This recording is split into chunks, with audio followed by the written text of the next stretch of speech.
Welcome everybody to another episode of Making Risk Flow. Today is going to be a very exciting one. I'm here with David McMillan, who's like a veteran in the industry. He's worked at some of the largest global insurers in different geographies and in very different types of insurers. So really excited about the podcast today. David, welcome and thank you so much for joining me. Well, thanks, Juan. Good morning, and thanks for the opportunity to speak with you and your podcastees. Indeed. Let's start with an overview of your background. As I mentioned, you have a great experience. Give us an overview of your experience and what you've done. Well, I'm not sure. Firstly, I'm not sure how I feel about being described as a veteran, but I guess I am. I've been certainly around the insurance industry for a few decades. Prior to insurance, I started my career in manufacturing with Hewlett-Packard. I worked in one of their divisions, qualified as an accountant there, and just did a lot of stuff around process re-engineering and advice into sales and innovation parts of Hewlett-Packard. That got me into consulting. Spent about 12 years with PricewaterhouseCoopers as a consultant. Initially focused on manufacturing, distilling, brewing, consumer goods, that kind of thing. And then I morphed into financial services. In truth, I followed the girl to London, and that was just when Big Bang was happening. So there's a lot of work going on with banks, insurance companies, asset managers, and I started to get stuck into that work. And I guess initially I was very much focused on what we called at PwC at the time strategic performance improvement. So big transformation projects with a strategy element to them, and that's important because that's really what I've done all the way through my executive career. I was headhunted by an old consulting client of mine into Aviva initially, and I guess my first role in Aviva was I led Aviva's affinity business. So all the business that was sold through either banks or retailers like Marks and Spencer's, affinities like Saga, and also motor manufacturers like Porsche and Ford Motor Company. Did that for a few years, and then started to we grew that business quite spectacularly, and I guess that got me into the eyes and the thought processes of some of the senior people at Aviva. So I then did a series of roles over many years. Became COO of Aviva's UK general insurance business, ran the RAC for a while, became CEO of the UK business, where we launched Quote Me Happy, which was Aviva's first digital general insurance business on price comparison websites. So that was a great role, really super broad CEO role. Big chunk of the general insurance market in the UK at the time. Unfortunately, I was enjoying it too much, and I got pulled into being group transformation director, working very closely with the chairman, who had become executive chairman of Aviva at the time, a guy called John McFarlane, who went on to become chair of Barclays. So I worked with him on the transformation of the Aviva Group. Looking at around 50 business units across the group, and my reward for that stint with the chairman was to be given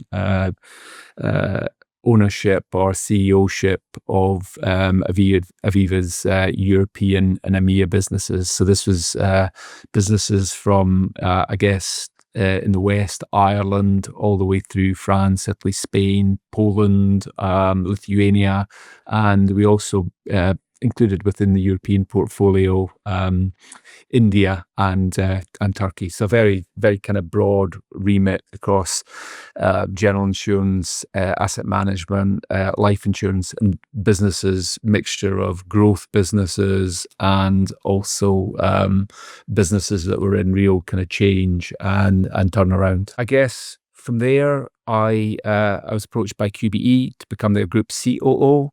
Which was interesting. So that was, I headed up strategy, technology, claims, offshore operations. This is also where I came first into contact with Cytora. So at QBE, we had a digital fund focused on, I guess, insurtech, fintech, with about 100 million Aussie dollars. That would have been impressive. 100 million Aussie dollars invested, and Cytora was one of our first flagship investments. And ultimately a very successful one. Yes, indeed. We were talking about that the other day. Yeah, very, very successful investment for QBE. And I guess bring it back to today. So I was headhunted from that role into eSure, which many of you will know, mid-size UK insurer, motor and home, about 2.5 million customers. And I was brought in by Bain Capital Private Equity to really initially turn the business round, and then really transform it and build it into a digital powerhouse.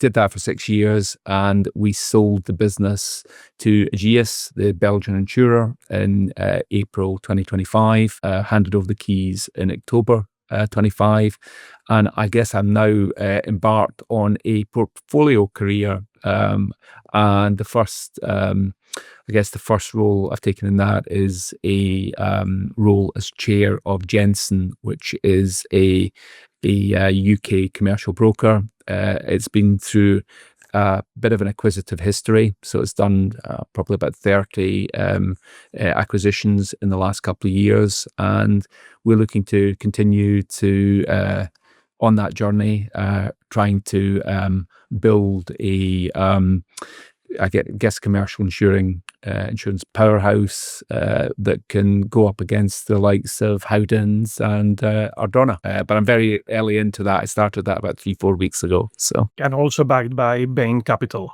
Correct. It's interesting how after that introduction, you were challenging me on the term veteran. I mean, clearly. Fair enough. I submit.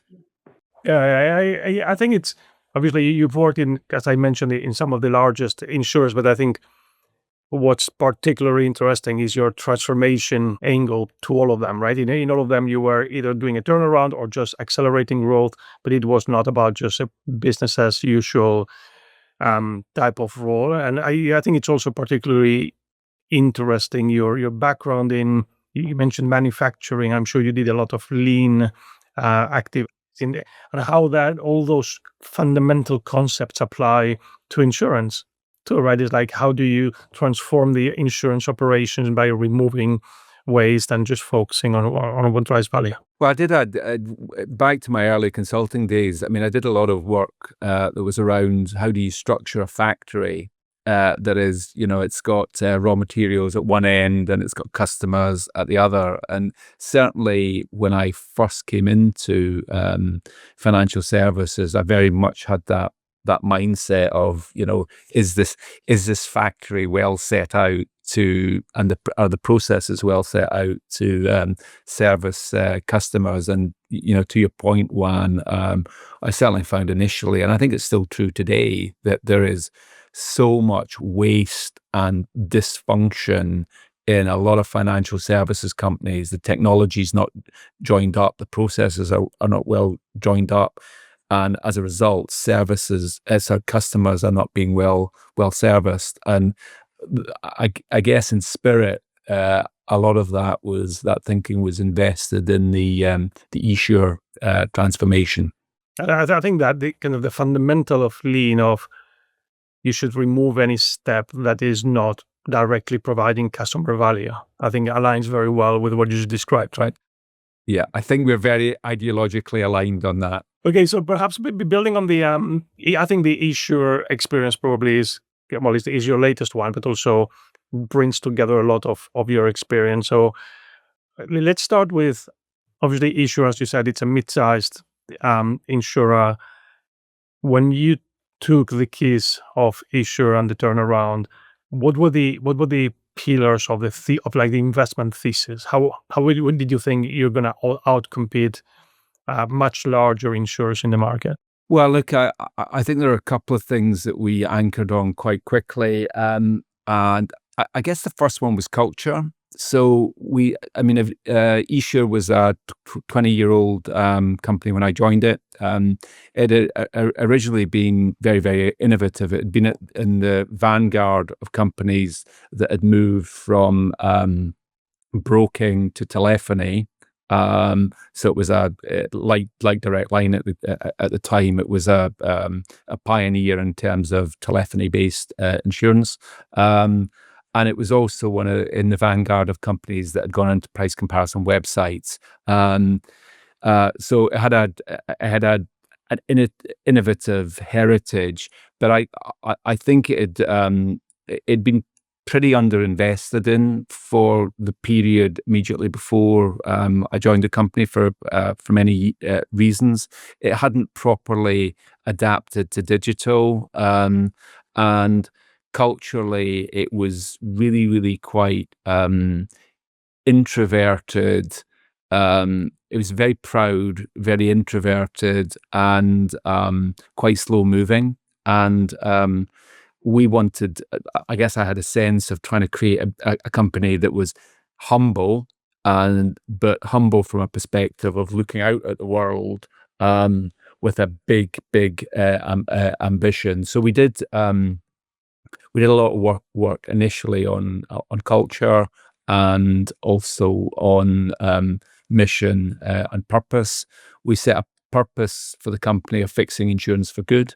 A sense that we needed to do something that was not just about making money. We had a transformational zeal to make the process of insurance better for customers. We felt there were a lot of slow-moving competitors with monolithic, complex legacy technology stacks, and if we could create something that was faster moving, that would be a way that we could outcompete. So we really set ourselves the mission of becoming the preeminent digital insurer in the UK. And I guess we were going after two things there. One was really having I'd grown up in a lot of organizations where people would say to me, David, this change, it's so painful. Can we just have the change stopping and we can get back to business as usual? I wanted to create an organization that really, really embraced and loved change and loved it when it was really fast, but it was really ambitious, really dynamic. So we were certainly trying to do that culturally. And to your earlier point, Juan, we also wanted to create a company that was very, very centered on the customer and quite obsessive about and detailed about removing waste and inefficiencies that were getting in the way of serving customers effectively. So that's kind of where we were anchored in the beginning. In terms of values, I'd done some quite interesting work, or we as a group had done some quite interesting work at Aviva, and in a way, I carried that work on values over into eSure. So the behaviors that we focused on were only three. It was play strong as one. So the sense that this little company of a couple of thousand people, we needed to all be supporting each other, behind each other. We had no room for factionalism or politics, which you sometimes see in the bigger companies. Second thing was dare to do different. So the sense that if we only do what the bigger companies do. There is no way we're going to be successful. We don't have the resources to match them. And the third behavior or value was ace what matters most. So this sense of, we've got to execute, we've got to deliver. It's not just about having theories or high level plans. So that was really how we started on our journey. Clearly no small change, right? You've said it in a very simple way, but you've changed culture, values, speed of change. It does sound like a full overhaul of the DNA of the company to some extent. So did it have any, so from a, to what extent were you able to drive that through the kind of existing team versus, I assume you had to bring in other people. Did the existing team adapt to kind of the new reality? Well, look, we had certainly in terms of an exec team, we had quite a change in the exec team. So most of the exec team that came in, the exec team that changed the company were fresh into the company, and we tried to. But we had a couple of people that we pulled through from within the company and into the exec. And I guess at that time, and it's quite an important thing, a part of the CEO's role is building a high-performing, high-quality team that works together well as a team. A couple of things we were thinking about. One was this sense of what I call DNA plus DNA.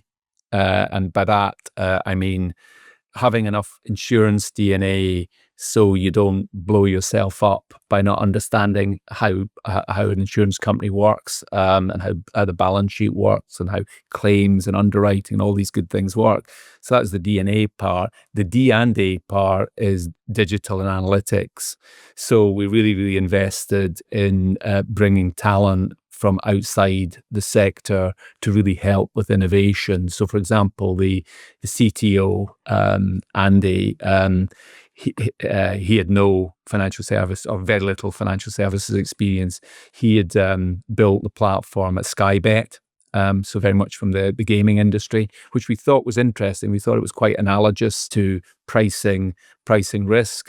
And he'd also, more recently, he'd been CTO for esureGroup, which is one of the largest online retailers in the UK.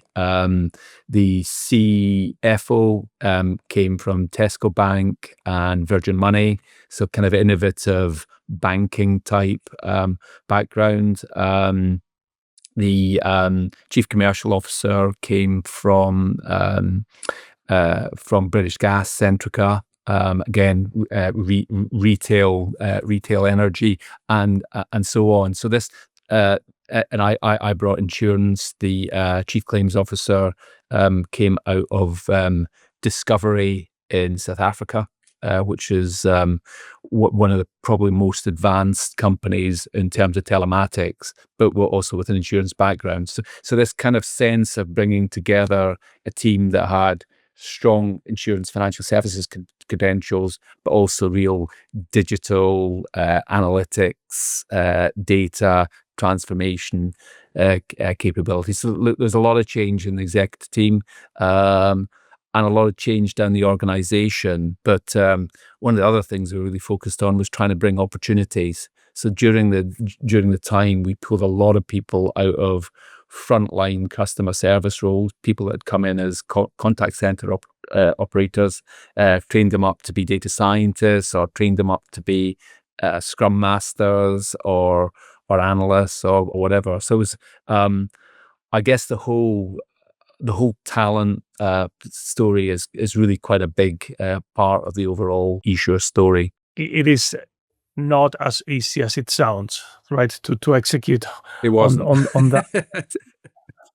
And I think especially, in the context of a PE backed, right? So because, yeah, I think especially obviously being backed by a private equity company like Bain Capital, there's a sense of urgency, and probably a very healthy one. Tell me, and I know actually probably not by design, but the timing of you joining Issuer wasn't probably the easiest either. So tell me a bit more about some of the challenges you faced. Oh, look, it was. With hindsight is 2020, isn't it? You tell the story in a very very clean way after the event, but it was in many respects the journey was a real roller coaster, and I mean the team and the organization had to show just really remarkable resilience over the period. So if I go back to the start, I guess I mean Bain bought the organization, bought the company, and discovered that some of the reserving, and this is public. This is public domain, so I'm not telling your podcastees anything that isn't out there. But discovered that the reserves weren't as strong as they needed to be. So this meant that a lot of the pricing of historic business was not as strong as it should have been. So we had to do a lot to strengthen the balance sheet, bring more capital in through various means. We had to change the pricing. And that was certainly one of the early wins for us, just really starting to drive much more sophisticated data-driven pricing. So that was, I guess, that put us initially into very much turnaround mode, where we'd hoped to be in, beautiful building, building nirvana and transforming the company in a kind of very front-footed way, but we had a lot of early blocking and tackling and turnaround to do. So that was a kind of an interesting period for us. We had our initial program we called Brilliant Basics. So it was like, we need to be fundamentally good at pricing, underwriting, claims, and customer service. We're not applying a lot of technology at this stage. We just got to be really, really good at that so that we can survive. I guess other things that happened in the journey, obviously COVID happened, and we're not alone in having COVID affecting us. I think what was quite different though about eSure was, by that stage we were about to embark on this massive transformational program. So changing every piece of technology in the company, changing the culture, changing 35 customer journeys from back to front. Normally, and at that stage, I think people who had done that scale of change, we really didn't have the experience then of managing companies and corporations via Zoom or via Teams. So if you're mobilizing that kind of program, back early 20s, it would definitely have been, you get everybody into a room, you get everybody fired up by the mission and the strategy, and you work very dynamically, face to face, problem solving and architecting together. And we didn't have that luxury because we kind of started the program very much in the teeth of the early days of COVID. So we were, as well as learning what we needed to do to transform the company, learning what we needed to do to build a new culture, we're also learning this new ways of working, which is how do you collaborate successfully through the medium that we're collaborating at the moment. So that was kind of interesting. The other thing in there, which a lot of people had to deal with, I mean, we found ourselves just overnight having to source 1,000 PCs so that our customer contact people could actually work from home. I wasn't alone in that. I mean, many companies were going through that process. I guess the other thing that was quite big for us was when the Russia-Ukraine war started. We had probably 75 to 80% of our tech development resource was based in Ukraine, and we had particularly in Odessa. And you and some of your listeners will remember that at one point Odessa was right in the epicenter of the Russian advances, and that was really, really difficult. I mean, we were obviously trying to get a job done, but we had people that were working with us, our partners, where there was a really existentially horrible thing happening to their friends and families. So that was a really difficult thing for the company to manage from a cultural perspective. And I'm really, really proud of the way that we supported our colleagues in Ukraine through that period. It was really, really quite tear-jerking what was going on, and the way that we worked together. And then the final final couple of things that we navigated. One was personal lines insurance, which is quite a cyclical business. It was going through one of its periodic profitability troughs. So we had very high inflation after COVID, and that coincided with weak pricing. So the market itself went through a 20-year low in terms of profitability, and that coincided with us being at peak spend level on the program. So that was quite difficult. It was quite straining for the business financially. And then finally, this is one more thing. Yeah, one more. Sorry, I'm talking a little bit too much, but the final thing was when we were selling the business was we sold the business to Aegeus. The core weekend of the sale was when Trump launched his tariffs, which was just a huge period of uncertainty. Yeah, so look, in summary, we had a lot to navigate during the period. Yeah, so it sounds like a perfect storm, right? COVID, Ukraine, soft market, initial challenges with the strength of your reserving. How did you? I think I'm interested in how you, as CEO, kept the morale of the team, which I'm sure at least a couple of times it felt like it's just too hard, right? So tell me a bit more, like give me a bit of an insight into how did you feel in the middle of that perfect storm, and how did you keep your team excited and driven? Well, the first thing I have to say, I was not perfect all the way through this journey, and certainly learned a lot as a CEO through that period. I think we had a couple of things that played in our favor. We were quite a tight knit team. We had a team at its core that were very passionate about serving customers and making things better for customers. We had a very, very supportive private equity partner in Bain, who were very calm and logical when the stuff was hitting the fan, and that was very helpful. I guess I'd read a personal level. I'd read a book a long time ago about leadership called the Mask of Command, and this kind of sense that whatever is going on, the commander or the leader or the CEO needs to hold what is going on for them inside them, and communicate strength of purpose, positivity, ambition, the sense that we will get there. And there were certainly periods where my mask of command was strong, and I can continue to be very purposeful around that. There's also times where the mask slipped, and it was just, it's human. Yeah, it's human. The other thing that really served us well was the mission I talked about earlier. The mission and the values, play strong as one, and the dare to do different, etc. People really, in the difficult times, it helped us with decision making, but also it really helped pull people together. This kind of sense that we're on a mission. It's a difficult mission, but we will get through it, and we'll get to the other side.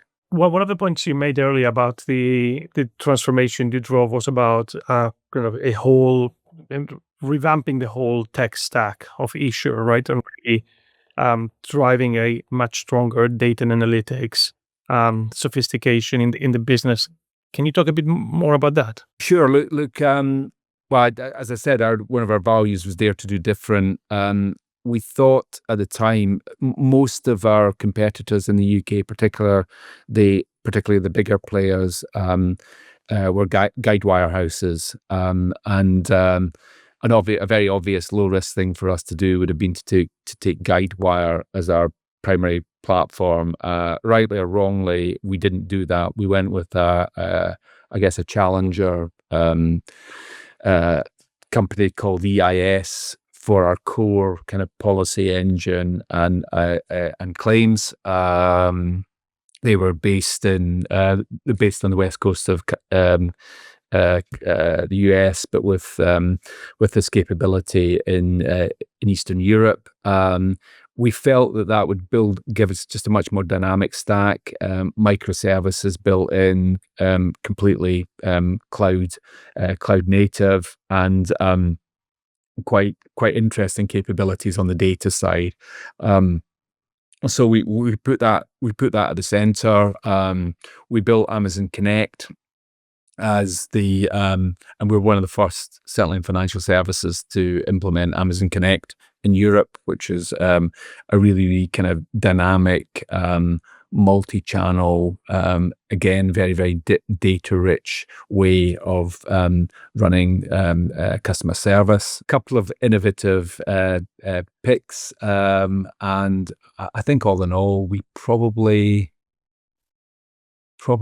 somewhere between 70 and 100 individual pieces of software we kind of replaced or overhauled during the period. The other thing that was interesting, as well as the technology choices that we made, we also moved to enterprise agile as a change methodology over the course of the period. And I think I mentioned to you before, Juan, that was quite an interesting journey for us, but one that was ultimately, I think, led to just this enormous clock speed in terms of our ability to change and outpace the competition, or outchange the competition. But this was really important for us, the ways of working and the culture around change, as well as the technology components themselves. Two follow-up questions, one on the technology stack and one on the agile point you just mentioned. So when you were thinking about the technology stack and making that brave decisions, right? Even if they were the right ones, then you were not following the herd in those decisions. What was driving those decisions, those architectural choices? Were you trying to drive automation and lower costs? Were you trying to drive better insights and data analytics for pricing, or a combination of both? Well, there was certainly this. I mean, you've touched on certainly a couple of the reasons. I mean, I'd grown up in large, complex companies with large amounts of legacy, and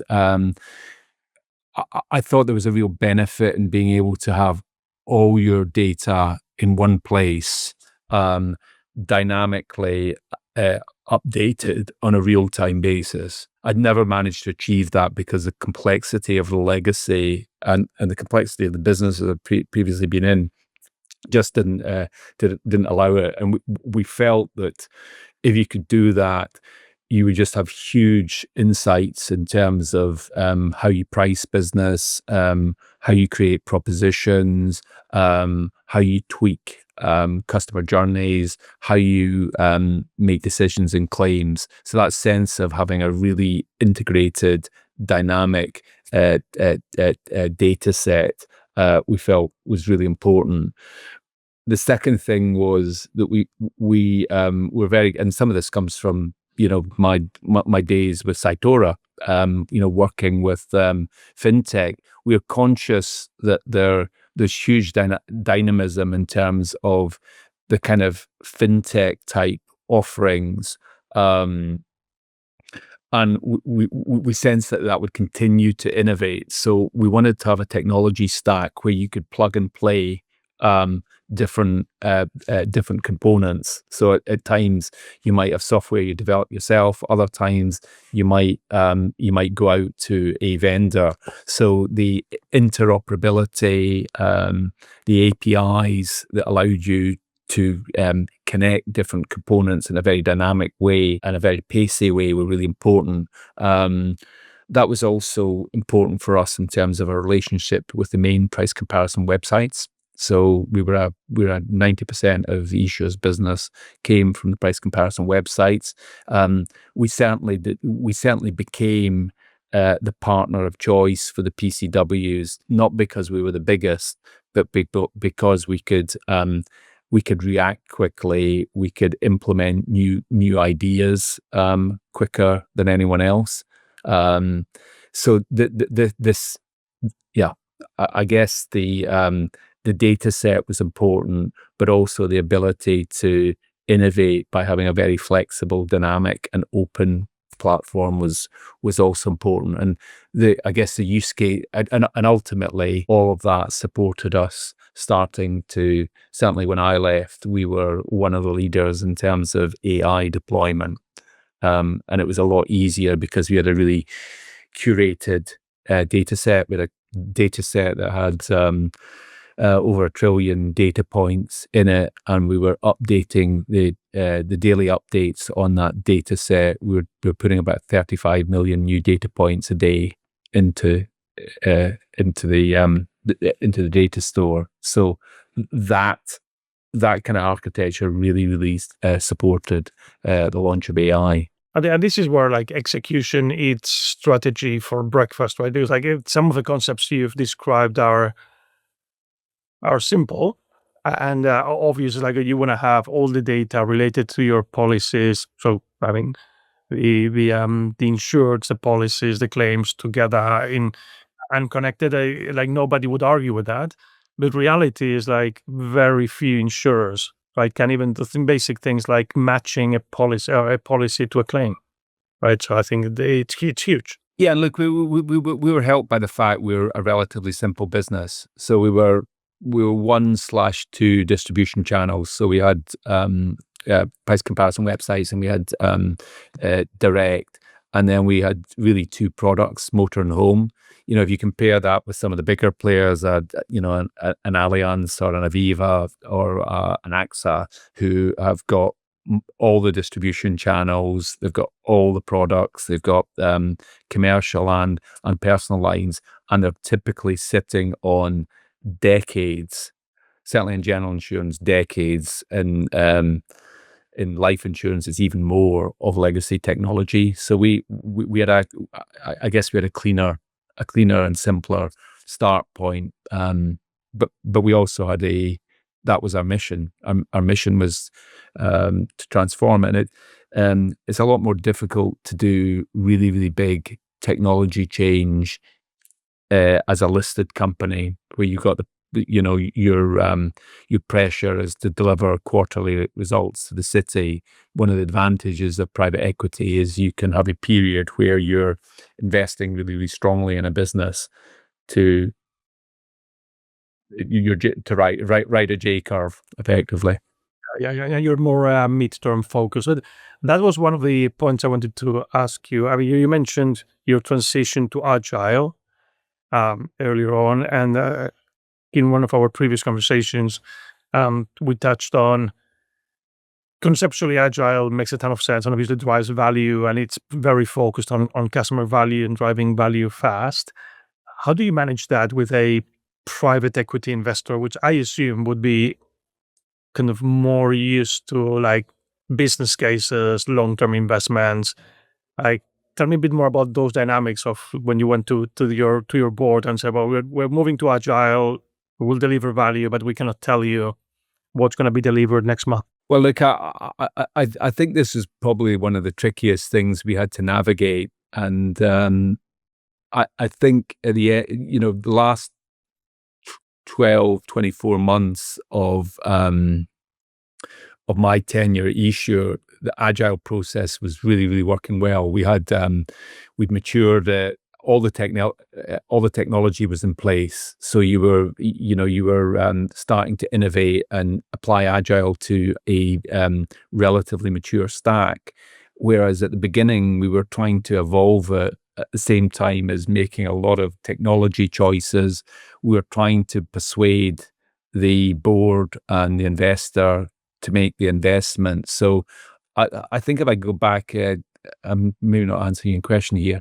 I'd probably advocate more waterfall and business cases at the beginning of our journey, and probably more agile at the end. And we didn't always get that balance right. But one of the things we ended up having to do was almost our interaction with the board. We had to educate in the traditional way around, we will invest this amount of money, we'll have this amount of costs coming out, we'll have this amount of additional cross-sell, this will be a pricing advantage. We had to do that. But over time, as we evolved as a team, the board and the shareholder became a lot more used to, this sprint. We've got 10, or it was more than that. It was at peak, it was 50 Scrum teams. This is what each of them are doing. These are the outcomes that they're going to achieve. So we moved from a very traditional waterfall, big business case type approach to much more, and the board moved with us on that. But it was definitely a journey that evolved over a multi-year period. What did it look like in practice? So I assume, did you commit to certain business outcomes for a given fiscal year? Like, this year we're going to reduce, or whatever it is, to reduce expense ratio or improve profitability? So look, when it was mature, we had a quarterly business review, which was basically, we sat in a room, all of the executive team and all of the leaders of the value streams. So the business was split into customer value streams, and we'd sit and we'd review as a collective. So we were about 20, 30 of us in a room. We'd review all the things that happened in the previous quarter. So what did we deliver against metrics? And these metrics might have been service metrics, they might have been risk metrics, they might have been financial metrics. What did we deliver against those? Then we would look at what we were planning to do to impact those metrics. And all of these were coming up through the teams. So the teams were saying, I've got this amount, or I've got 3 squads or 4 squads of capability to invest. My priority is to try and fix this customer journey or move this cross-sell metric or whatever. And they would present that to the exec team, and we would then sign off the activity for the next quarter. And then we went through this cycle of reviewing it. Over time, if we would try to strategically move resources between value streams. So, if you got to a point where there was actually more opportunity or more priority in claims, we would try to move resources more into the claim space.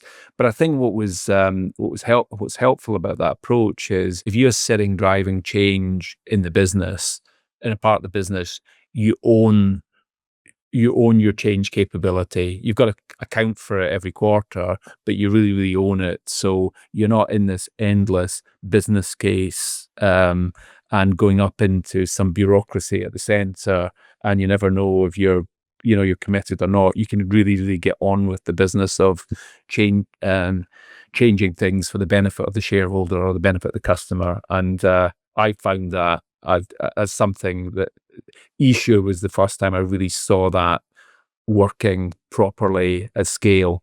So that is clearly different from how probably you drove change or oversaw change in some of your previous experiences. So with what you've seen now at eSure, is that model applicable in a larger, like a QB or an Aviva? Is it just not fit for purpose, or what would you have done differently in those? That's a very interesting question. I think if you can get it working at scale, it just brings so much pace and autonomy, and you move to a point where you've got the whole organization developing and changing pace. But in order to do that, you got to, as an exec team, you've got to let go of a little bit of control, and that's the bit that's really, really quite hard. Particularly if you've got this you've got quarterly reporting cycles, and and you've also got a tradition of business casing everything. But look, I certainly I need to contemplate whether, how big a scale can you do that successfully over, and also, does it change with AI? Does the methodology subtly change? But certainly for eSure, the scale of eSure and the journey we were on, it was a really, really powerful part of our armory. And listening you tell this story sounds like probably also one of the enablers of this different way of driving change is that alignment. So I guess two things. One is the alignment within the executive team, like the whole executive focused on the same objectives. And second, a true company-wide mindset of driving transformation and change, right? That which you touched on at the beginning, right? And probably unless you have those two elements, it's probably more difficult, right? Yeah, I think so. And also, again, the scale is important here. eSure at maturity at about 1,100 people in the organization. So it's a lot easier to get that level of alignment versus Allianz, say, who may have 100,000 people globally. It's a very very different beast, and that's one of the ways that you can compete against giants, being smaller and more fleet of foot. So to wrap up the episode, I wanted to finish with one question, which is that obviously there's a lot of private equity activity in the insurance market at the moment. Many senior executives are considering getting into either portfolio company or as in an operating role within a PE firm. What would be your advice on do's and don'ts, I guess? Well, okay, it's like all business. It's not always easy. So I think that the things that are important if you're going to be a successful private equity executive, I think you've got to have great resilience. I think you've got to have a vision. You've got to execute well, and you've got to be prepared to commit to outcomes, financial outcomes, customer outcomes, and then drive towards those. I think you've got to have. I don't think this is just a private equity comment. I think it's a wider comment for financial services. I think the days where technology people don't understand the business and business people don't understand the technology, for me, are completely gone. You must. I wouldn't employ executives that don't understand the technology that they're running. So I think that's quite important. But it's very, very rewarding. There's a huge sense of kind of accountability, a huge sense of achievement. As I mentioned before, your ability to invest behind the J curve and do what needs to be done because you're going to set the business on a stronger trajectory. It's a lot easier to do that in private equity than it is in listed company land. Well, that's very insightful, David. I thought your advice was going to be don't take one of these roles right before COVID, Ukraine war. Well, or go and see somebody that has a crystal ball that can tell you what's going to happen in the future. David, it's been a fantastic opportunity to chat to you. I tried to, as you saw, kind of have the conversation around how did it feel to be in there, and I think you really brought it to life. So really appreciate you joining me today. Well, thanks for the time, and hope you have a great week. Thank you, David.